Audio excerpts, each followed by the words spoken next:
For more on Ray Rice's suspension and contract implications, let's welcome in Fox Sports 1 legal analyst Rob Becker. Now, obviously, public pressure forced the Ravens in the NFL's hands here. So what right, if any, does Rice have to challenge the termination of his contract?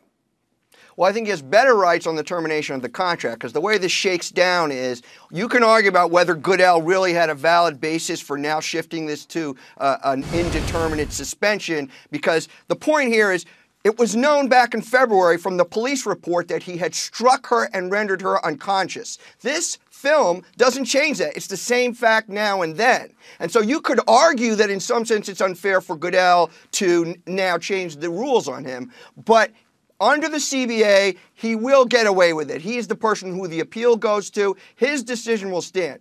But this does not mean that the Ravens are going to get away with what they did, because there's a whole bunch of reasons why the union can file a grievance about cutting him. Right. One, there is a rule that whatever the commissioner decides on discipline, the team may not then put in a different punishment. His decision is supposed to be the final one. They can't add to it.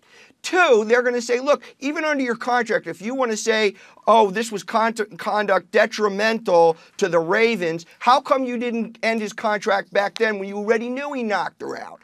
And they're going to also be able to argue that by waiting till now, the Ravens have placed him in a position where it's much harder for him to try to get a hook on with another team, whereas if they had cut him then, maybe it would have been easier. And finally, there's also a rule that when teams discipline players for bad conduct, they're not allowed to give them more than 4 games. And obviously this is more than 4 games. So I think for all these reasons, there's a decent chance that they'll get the cutting by the Ravens overturned, which would mean, let's say, that would mean he would have to be paid for any time after the end of Goodell's suspension. I think Goodell won't go beyond 6 games. They can cut him from a perspective of money, but that doesn't mean the Ravens have to allow him back on the team. Oh, yes, that's correct, Mike. That's what I'm saying, is they're going to have to pay him for after 6 games to the end of 2016. Okay, I understand that. Rob Becker with the legal perspective when it comes to this Ray Rice situation. Thanks for your time.